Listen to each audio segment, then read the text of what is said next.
ఓట్లకు ముందు అభయహస్తం, ఓట్ల తర్వాత శూన్యహస్తమని మాజీ మంత్రి కేటీఆర్ అన్నారు. 10వ రోజు తెలంగాణ అసెంబ్లీ సమావేశాల్లో భాగంగా తాజాగా ద్రవ్య వినిమయ బిల్లుపై చర్చ సందర్భంగా మాజీ మంత్రి కేటీఆర్ మాట్లాడారు. ఇప్పుడు తెలంగాణ సంపద పెరుగుతున్న రాష్ట్రం అన్నారు. గౌరవనీయులు పెద్దలు భట్టి విక్రమార్క గారిని నేను అభినందిస్తున్నా సార్. ఎందుకంటే వారు ఆర్థిక మంత్రిగా ఈరోజు బడ్జెట్ ప్రవేశపెట్టారు. చక్కటి బడ్జెట్ పెట్టామని వారు చెప్పారు. సంతోషం. అధ్యక్ష, వారు మరింత ఉన్నతిని సాధించాలని తప్పకుండా ఆ కూర్చున్న కుర్చీలోంచి అవసరమైతే భవిష్యత్తులో పక్క కుర్చీలోకి కూడా పోయే విధంగా వారికి దేవుడు ఆ శక్తిని, ఆ ఆశీర్వాదాన్ని కొడివ్వాలని మనసారా కోరుకుంటాం. మీరంటే ఆ గౌరవం ఉంది. మీరు ఇక్కడ కూడా చక్కగా అప్రాప్రియేషన్లో గతంలో కూడా మాట్లాడారు. కాబట్టి వారికి తెలంగాణ వారికి పాలనా సామర్థ్యం ఉందా అనే అనుమానాలు ఉండేవని కేటీఆర్ వ్యాఖ్యానించారు. రాష్ట్రంలో 4.1% నుంచి 5%కి పెరిగిందని చెప్పుకొచ్చారు. తెలంగాణ భారతదేశాన్ని సాకుతున్న రాష్ట్రాల్లో ఒకటి. రాష్ట్రం పురోగతి విషయంలో మంత్రి శ్రీధర్ బాబు వాస్తవాలను బయటపెట్టారు. దేశానికి తెలంగాణ 5% జీడీపీ ఇస్తుంది. రాష్ట్రం కోసం బీఆర్ఎస్ పనిచేస్తుంది. డెవలప్మెంట్ ఎక్స్పెండిచర్ పరంగా తీసుకుంటే అధ్యక్ష, భారతదేశంలోనే మీరిచ్చిన సోషియో ఎకనామిక్ అవుట్లుక్లోనే ఉంది. స్పష్టంగా ఉంది. Telangana is the top state in the country with 74%. ఇది నాది కాదు అధ్యక్ష. డెవలప్మెంట్ ఎక్స్పెండిచర్లో అగ్రభాగాన ఉన్నామన్న మాట మీరు సోషియో ఎకనామిక్ అవుట్లుక్లో మీరే చెప్పారు. ఆర్బీఐ లెక్కలను మీరే ఇందులో కోట్ చేశారు అధ్యక్ష. తర్వాత మీరు ఇంకొక మాట చెప్పారు అధ్యక్ష. ఏమంటారు? జీతాలకు పైసలు లేవు, అప్పులు తీర్చడానికి అప్పులు చేస్తున్నాము, వడ్డీల భారం కూడా ఎక్కువైంది అని చెప్పి మీరు చెప్పారు. కానీ వాస్తవం ఏంది అధ్యక్ష? వాస్తవం ఏంది అంటే అధ్యక్ష, there is something called as committed expenditure.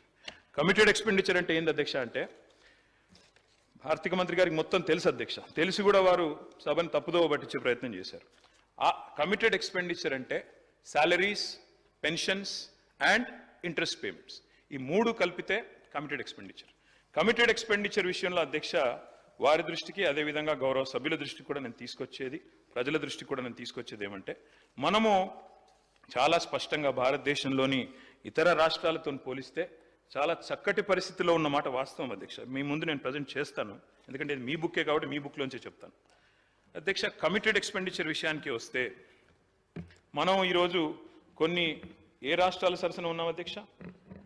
State wise development ఎక్స్పెండిచర్లోనేమో అగ్రభాగాన ఉన్నాం. 74% ఇవాళ డెవలప్మెంట్ ఎక్స్పెండిచర్ మీద ఖర్చు పెడుతున్నామని మీరే చెప్తున్నారు. అదేవిధంగా అధ్యక్ష, కమిటెడ్ ఎక్స్పెండిచర్లో మనం కమిటెడ్ ఎక్స్పెండిచర్ అంటే ₹1 మీరు జీతాలు, భత్యాలు, పెన్షన్లు, అదేవిధంగా వడ్డీ చెల్లింపులు మిత్తి కడితే అది పోతే రూపాయిలో మనకు 47 పైసలు.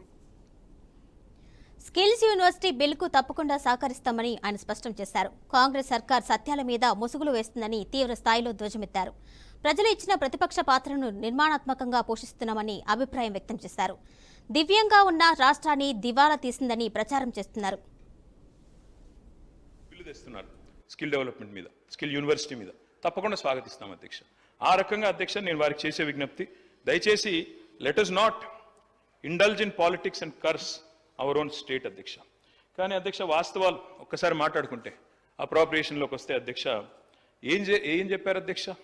చాలా మాటలు చెప్పారు.